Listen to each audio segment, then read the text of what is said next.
एक मुलाकात ऐसी शख्सियतों के साथ जिन्होंने दिया है अपने जीवन को एक नया मुकाम। रूबरू कराएंगे ऐसी कुछ हस्तियों के साथ एक खास शख्सियत के साथ मुलाकात जयदेव पटेल के साथ नंबर 1 इंडिया न्यूज पर।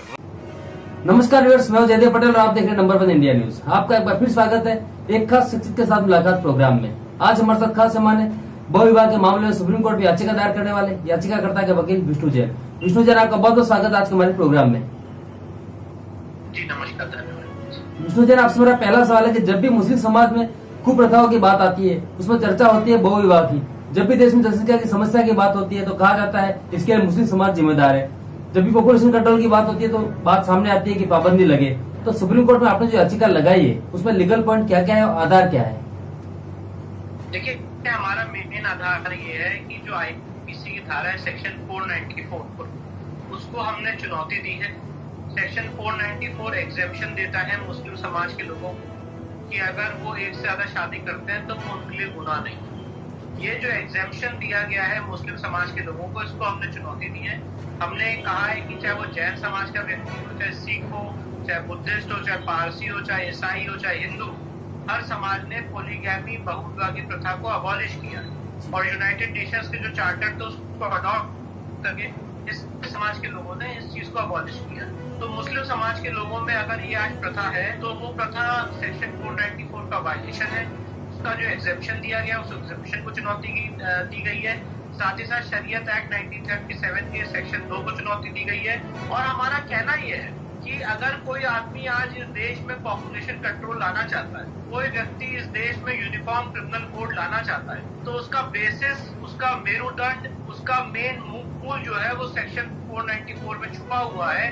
आप सबके लिए ये गुनाह कर दीजिए कि कोई भी आदमी एक से ज्यादा शादी करेगा तो वो उसके लिए गुनाह हो और 7 साल की सजा होगी, जैसा हिंदू समाज के लोगों पे लागू हुआ है वही चीज मुस्लिम समाज के लोगों पे लागू होनी चाहिए।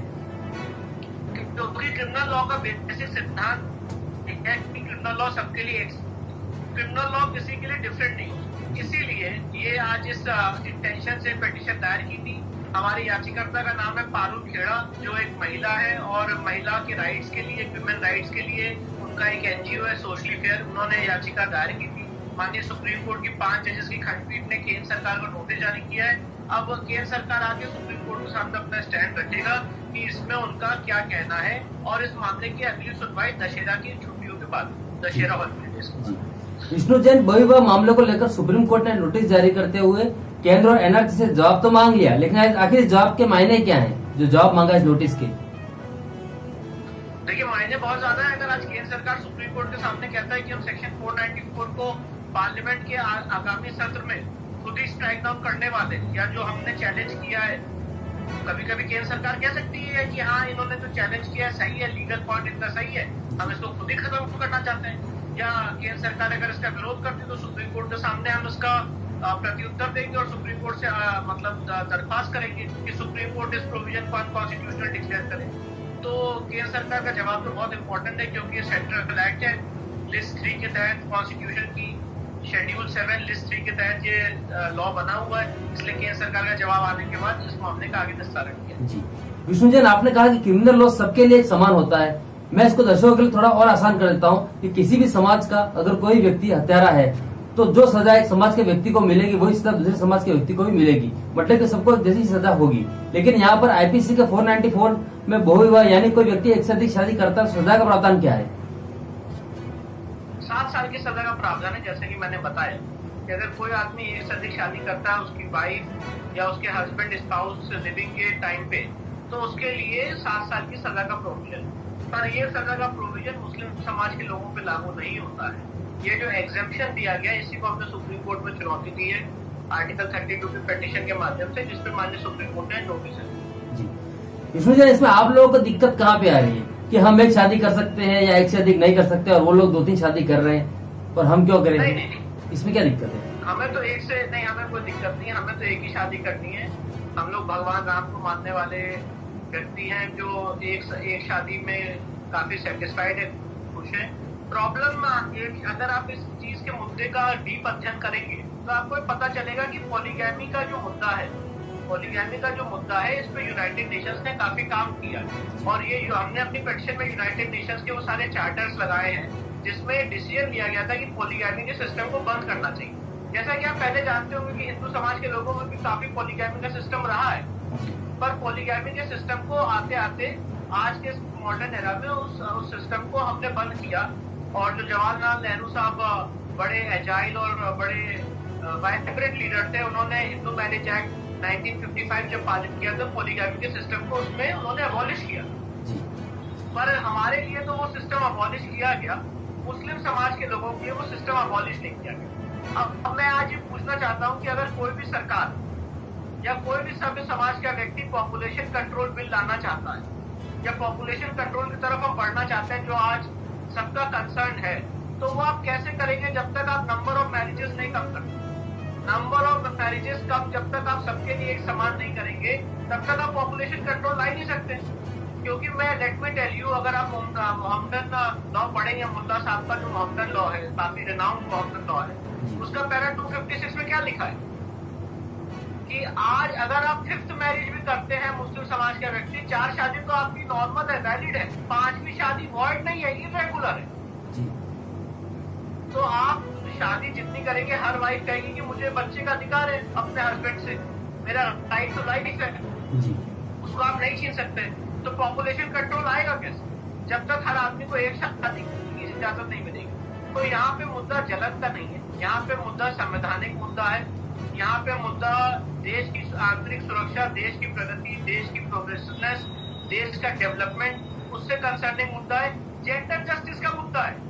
मैं आपसे बात कहना चाहता हूँ, आपको इस बात का भी अध्ययन करना चाहिए। अगर आज कोई मुस्लिम महिला अपने हस्बैंड के जीवित होने पर भी आज किसी और व्यक्ति से शादी करना चाहती है तो वो अलाउड नहीं है, जैसे पॉलीएंड्री का सिस्टम वो अलाउड नहीं है। तो ये जेंडर जस्टिस का एक इशू भी है, ये आपका पॉपुलेशन कंट्रोल का भी इशू है, ये यूनिफॉर्म क्रिमिनल कोड का भी इशू है और साथ ही साथ इस देश की प्रगति डेवलपमेंट का इशू है और क्रिमिनल लॉ सबके लिए एक समान हो, ये वो वाला इशू।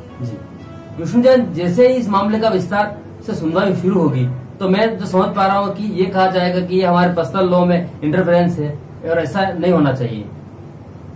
नहीं, मैं यही बताना चाह रहा हूँ कि हम पर्सनल लॉ के इंटरफेरेंस में नहीं जाते। मैं सिर्फ और सिर्फ ये कह रहा हूँ कि क्रिमिनल लॉ हर आदमी के एक समान है। आपके कुरान में, हदीस में परमिसिबल है, मैं उस डिबेट में पढ़ना ही नहीं चाहता क्योंकि मुझे अपना सर तन से जुदा नहीं कराना, मुझे बहुत डर लगता है। पता नहीं अगर मैं कुरान और हदीस की डिबेट में पढ़ूं और मैं क्या बोल दूं और यहाँ पे धमकियां मिलने लग जाएंगी सर तन से जुदा कर, तो मैं उस डिबेट में पढ़ना ही नहीं चाहता हूँ। मैं सिर्फ इतना कहता हूँ, सेकुलर इंडिया में, एक संवैधानिक इंडिया में, एक इंडिपेंडेंट इंडिया में क्रिमिनल लॉ सबके लिए एक बराबर हो और इसीलिए आप क्रिमिनल लॉ में धर्म के आधार पर छूट नहीं दे सकते। और सेक्शन 494 के अलावा मुझे हिंदुस्तान का कोई भी लीगल यूनरी एक सेक्शन दिखा दे जिसमें धर्म के आधार पे छूट दी। विष्णु जी, आपसे हमारा आखिरी प्रोविजन ऐसा नहीं है जी, कोई भी प्रोविजन ऐसा नहीं है जिसमें धर्म के आधार पे छूट दी गई है सिवाय सेक्शन 490।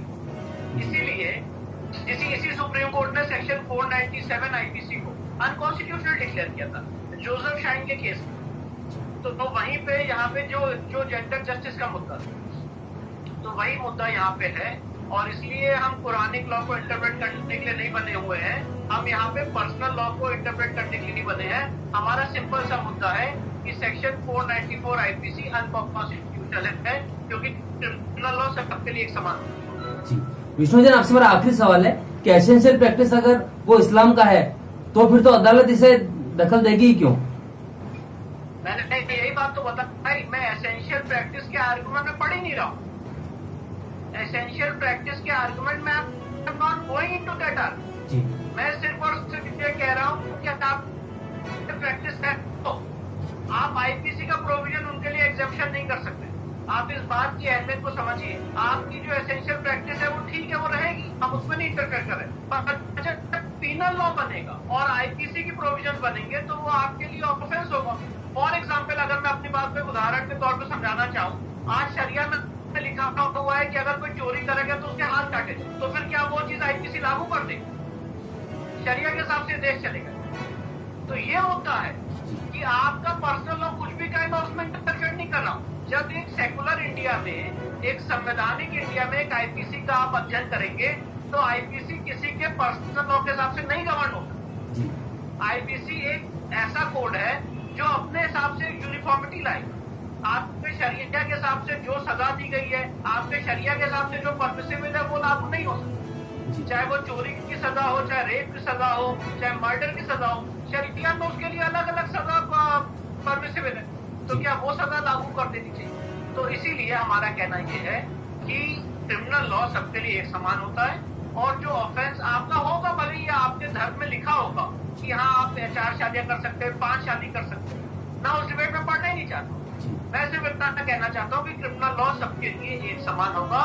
वो ऑफेंस जो आपके लिए एग्जेम्पशन दिया गया वो एग्जेम्पशन करना। विष्णु जैन, आपने नंबर 1 के समझ निकाला, उसके लिए आपका बहुत धन्यवाद।